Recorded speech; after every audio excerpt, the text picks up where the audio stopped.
Para saudari dan saudaraku yang terkasih, dimanapun Anda berada, semoga Tuhan memberi kita damai. Kita berjumpa kembali dalam program Renung bersama saya, Saudara Siprianusina OFM. Mari kita awali perjumpaan ini dengan berdoa. Dalam nama Bapa dan Putra dan Roh Kudus. Amin. Ya Allah, Bapa yang Maha Baik, Engkau tidak memandang orang dan tidak mengucilkan siapapun dari cinta kasih-Mu. Ingatkanlah kami selalu bahwa cinta kasih sejati mengandaikan keadilan. Dan semoga kami jangan menganggap bahwa diri kamilah yang paling benar dan baik dari sesama kami. Tetapi semoga kami berani mengakui kebaikan sesama saudara dan saudari kami dengan tulus ikhlas. Dengan pengantaran Kristus Tuhan kami. Amin. Saudari dan saudaraku yang terkasih, hari ini kita akan merenungkan sabda Tuhan pada Minggu Biasa ke-26 melalui penginjil Markus bab 9 ayat 38 sampai 43, dilanjutkan 45, 47 sampai 48. Mari kita mempersiapkan diri untuk mendengarkan sabda Tuhan. Tuhan sertamu dan sertamu juga. Inilah Injil Yesus Kristus, karangan Santo Markus. Dimuliakanlah Tuhan. Pada suatu hari, Yohanes berkata kepada Yesus, "Guru, kami melihat seorang yang bukan pengikut kita mengusir setan demi nama-Mu. Lalu kami cegah orang itu karena ia bukan pengikut kita." Tetapi Yesus berkata, "Janganlah kamu cegah dia, sebab tak seorang pun yang telah mengadakan mujizat demi nama-Ku, dan seketika itu juga mengumpat Aku. Barang siapa tidak melawan kita, ia ada di pihak kita.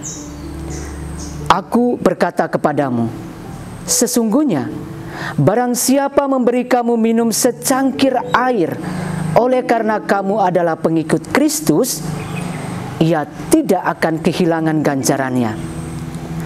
Barang siapa menyesatkan salah seorang dari anak-anak kecil yang percaya ini, lebih baik baginya jika sebuah batu kilangan diikatkan pada lehernya lalu dibuang ke dalam laut. Dan jika tanganmu menyesatkan engkau, penggalah, karena lebih baik bagimu dengan tangan terkudung masuk ke dalam hidup, daripada dengan utuh kedua belah tangan dibuang ke dalam neraka, ke dalam api yang tak terpadamkan.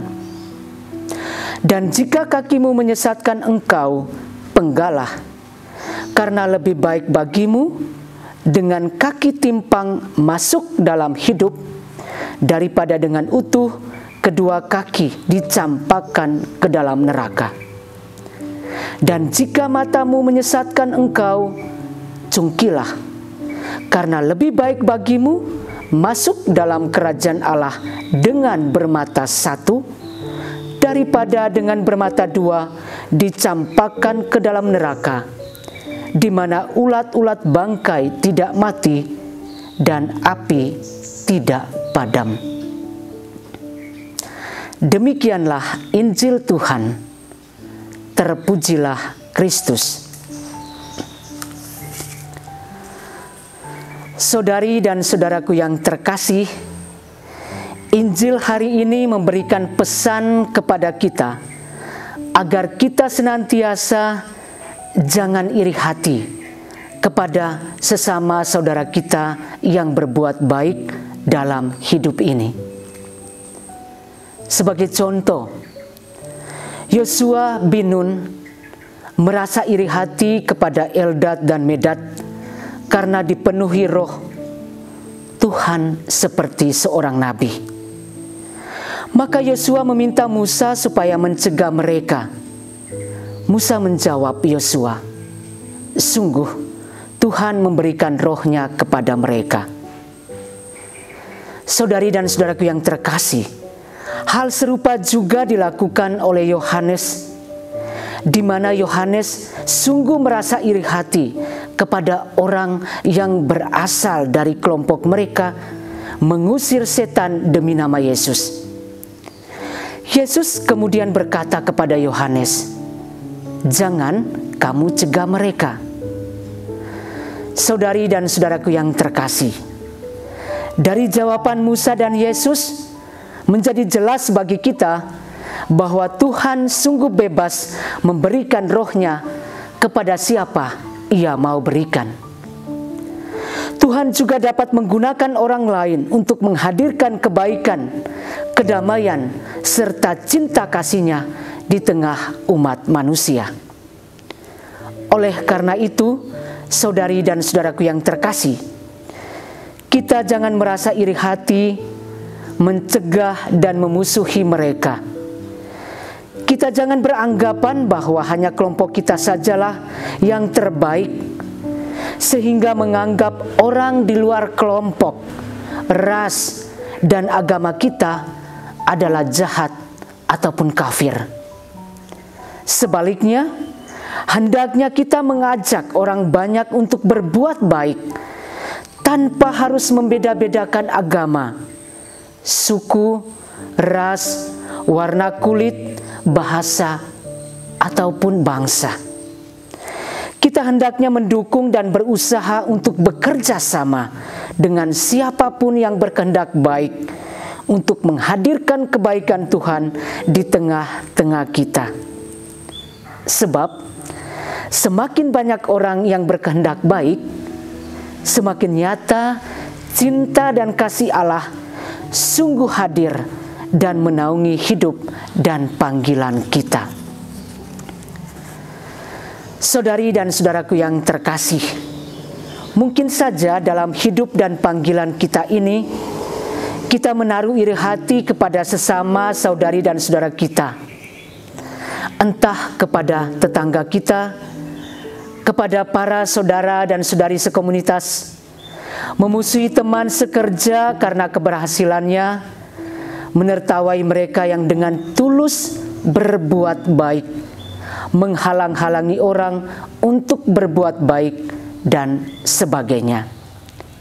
Nah, saudari dan saudaraku yang terkasih, sikap-sikap seperti ini tidaklah baik dan sungguh bertentangan dengan rahmat dan kehendak Allah dalam hidup dan panggilan kita. Oleh karena itu, kita sebaiknya membuang jauh-jauh sikap iri dalam hati dan pikiran kita, sambil menyadari dan mengakui bahwa semua orang yang berada di dunia ini, apapun latar belakangnya, adalah rahmat dan karunia Allah yang terindah bagi kita, karena mereka sungguh unik dan khas di hadapan Allah. Saudari dan saudaraku yang terkasih, akhirnya mari kita membuang jauh-jauh sikap iri hati dalam hati dan pikiran kita, dan senantiasa mengakui bahwa Allah senantiasa ada dan berkarya dalam setiap orang. Semoga kemuliaan kepada Bapa dan Putra dan Roh Kudus, seperti pada permulaan, sekarang, selalu, dan sepanjang segala abad. Amin. Marilah berdoa. Bapa kami yang baik, sungguh baik dan akan selalu baik. Kami memanggil Engkau Bapa, karena Engkau senantiasa mengajari kami anak-anak-Mu tentang ajaran cinta kasih dan keadilan. Kami mohon ya Bapa, pakailah tubuh kami sebagai alat pembawa damai dan kasih-Mu di tengah dunia ini, dan bukannya iri hati. Demi Kristus, Tuhan dan pengantara kami. Amin. Dalam nama Bapa dan Putra dan Roh Kudus. Amin.